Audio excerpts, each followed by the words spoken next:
Troy Weaver he's been the GM of the Pistons. He signed with the Pistons on June 28th, 2020. He's made a ton of moves that have gotten the Pistons nowhere. The fan base is frustrated, and some are even calling for his job. Is Troy Weaver's seat getting hot to you, Anthony? I want to say this before we get into Troy. The Pistons aren't losing because of Monty Williams. The Pistons are losing because of the roster construction. Yep.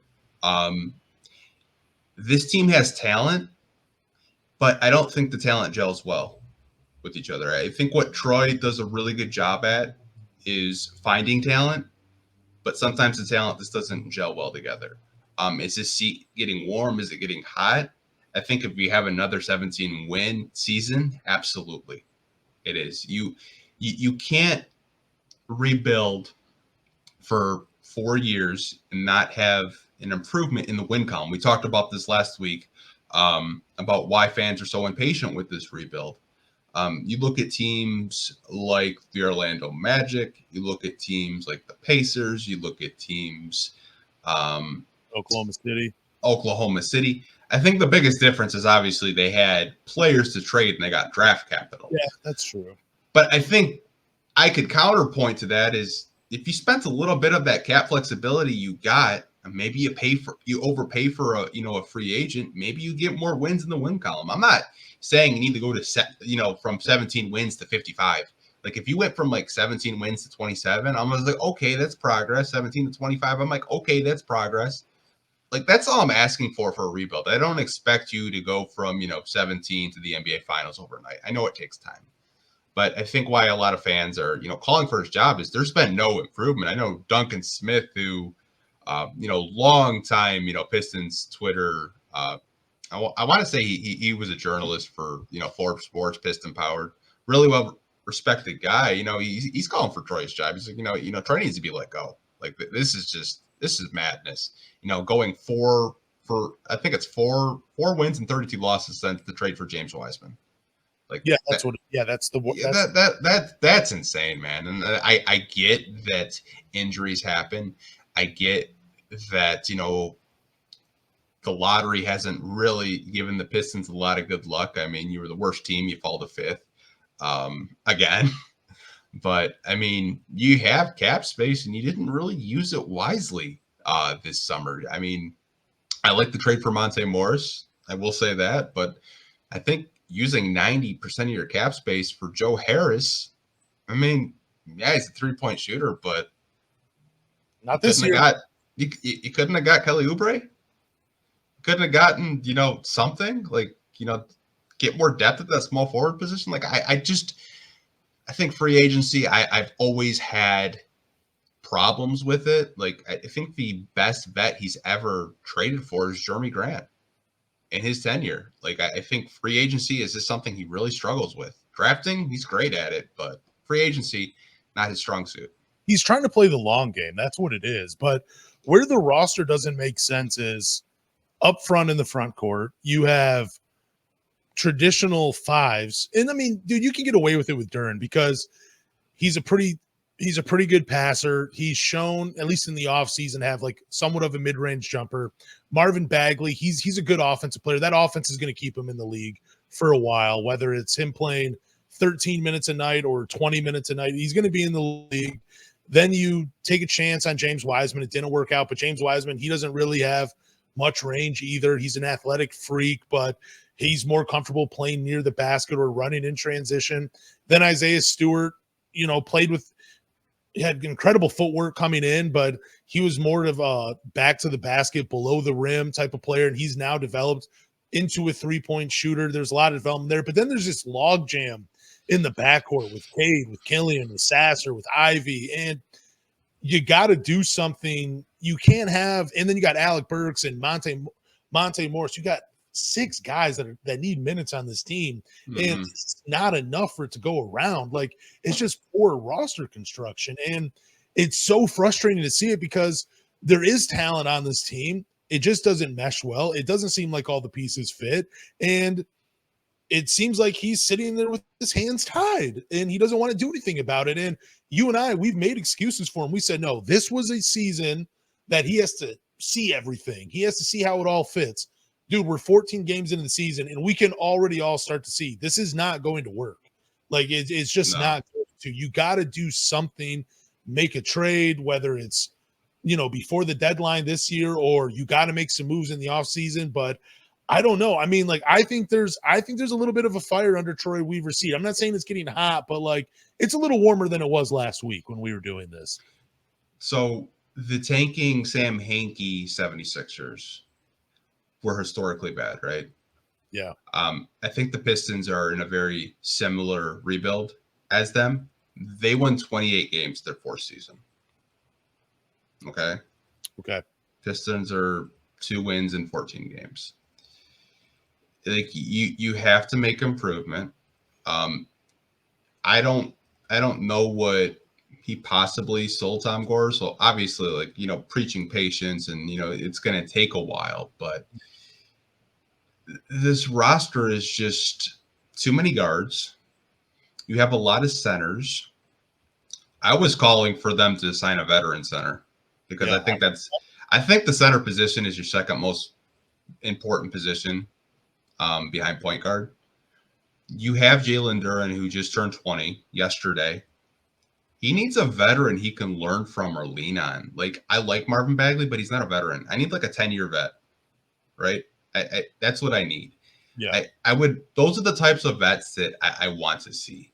I think Alec Burks is fine. I think you could probably get for something for him at the deadline. I think Bojan is fine, but if you're banking on a 34-year-old Bojan to save the season, you guys, I don't know what to tell you. Bojan is not going to save the season. He's not going to make everything better. I'm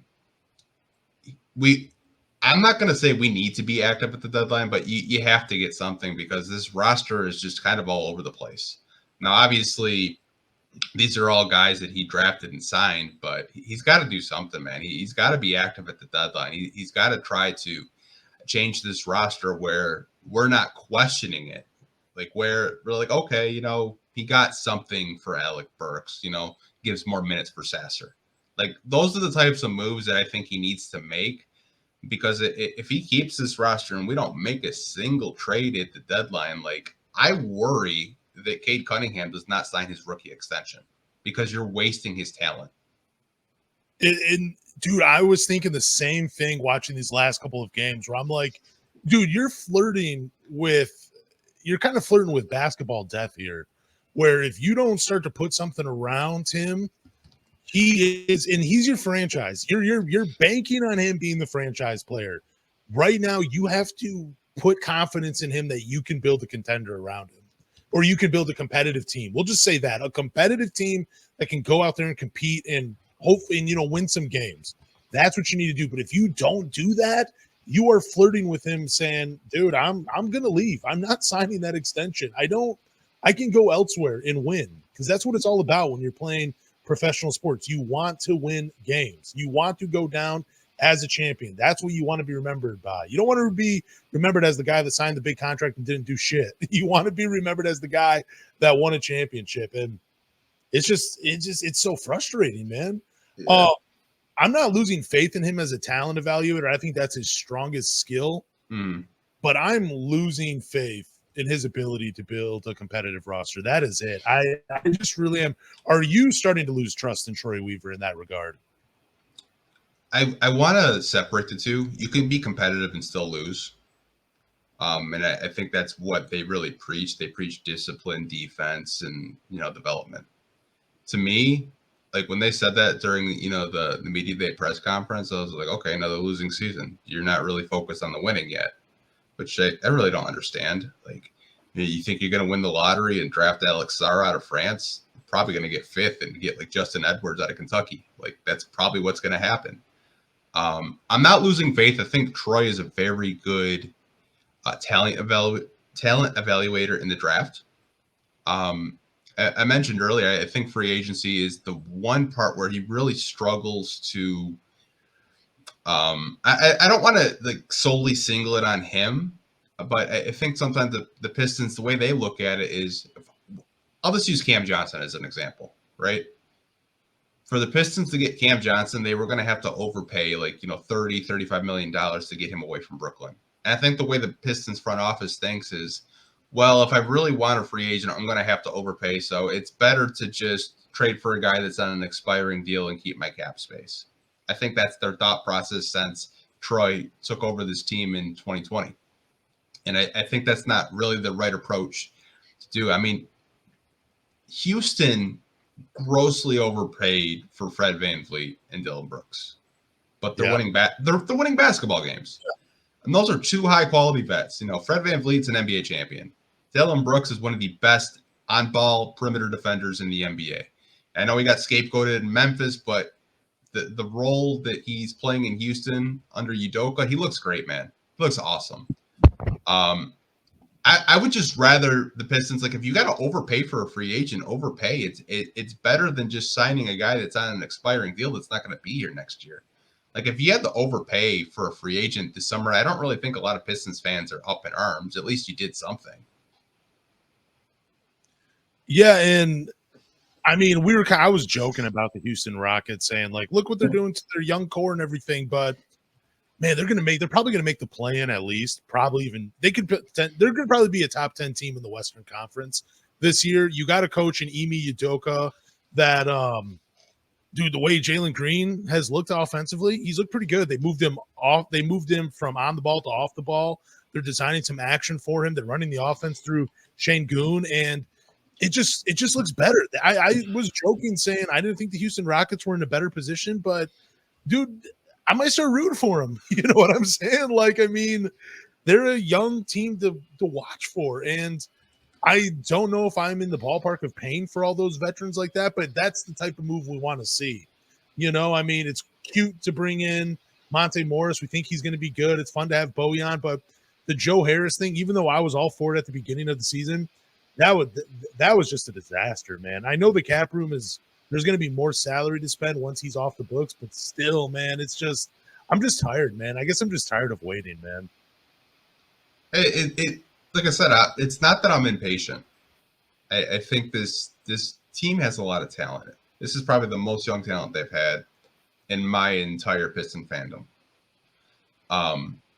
But at some point, you're going to have to, overpay for a free agent. You're going to have to make some tough decisions on trades. Like, you have to do something. Like, yeah, hoping you get a top 5, draft pick every year and just rebuilding through the draft. Like, I don't really think Pistons fans can stomach it. I think they've had enough. There was a graphic that TSN, because I was watching the Toronto broadcast today. They said since the Detroit Pistons have rebuilt in 2019, 2020, they have won 82 basketball games. They're 82 and 233. That's a 26 win percentage. So since basically they traded Andre Drummond, they've only won 26% of their games. And that was before Troy took over. It's a disaster. That's disgusting. So let me ask you this. Right now, as we record this podcast, I'm not confident that Troy Weaver can fix this team. Are you still confident that Troy Weaver can fix this team?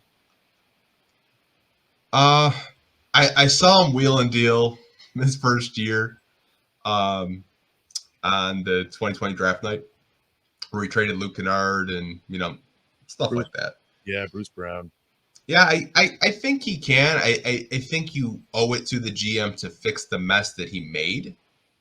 But I just worry that it's going to be a reclamation project. It's going to be a guy that was a high draft pick that hasn't panned out. And I think a lot of Pistons fans, they're kind of over. I'm tired of that.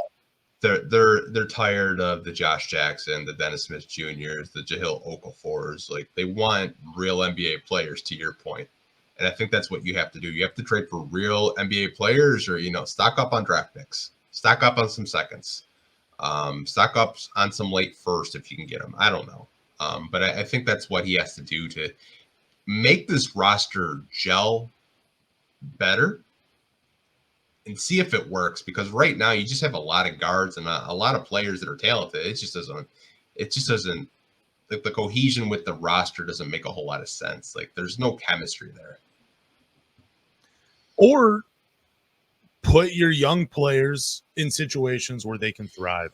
Look at the Oklahoma City Thunder. You know what I'm saying? I get they had a lot of assets to trade and everything, but they have put Shea, Jalen Williams, Chet Holmgren, Josh Giddey, now Cason Wallace, Isaiah Joe. They've put all those guys in positions to thrive and to gel and develop together. And they look pretty damn good. You know what I'm saying? That's a small market team as well. That's what you have to do if you're Troy Weaver. But again, I'm losing faith, I should say. Right now, I just don't have confidence. And do you think it's him calling all of the shots, or do you think there are other voices? No. Okay. I want to give Duncan another check. We're going to have to have him on the podcast one day. Arntellum, who's a very high up, I want to say he's like a SVP for the Detroit Pistons. He's Tom Gore's right-hand man. That's all I got to know. He's a former agent. I think he has a lot to do with what the Pistons do from a financial standpoint and a free agency standpoint. I don't know if you ever watched, Bryson Amari on Motor City Hoops, the Pistons Pulse podcast. They had him on for like about 10 minutes. Yeah. And he kind of hinted that like they didn't want to do anything this summer because they didn't feel like any of the players really moved the needle. And they said maybe next year a guy will move the needle and we'll make a move. So that to me was really alarming, that a guy that's not a GM is kind of saying we didn't want to make a move. Like, who's we? I thought Troy was in charge. So you're thinking like it's not just Troy Weaver making all. No, I mean Arn's been there since the SPG era. Like he's been there for a minute. Yeah, I'm starting to agree with you, man, that I don't think it's just all Troy Weaver in. No, too many cooks in the kitchen for sure.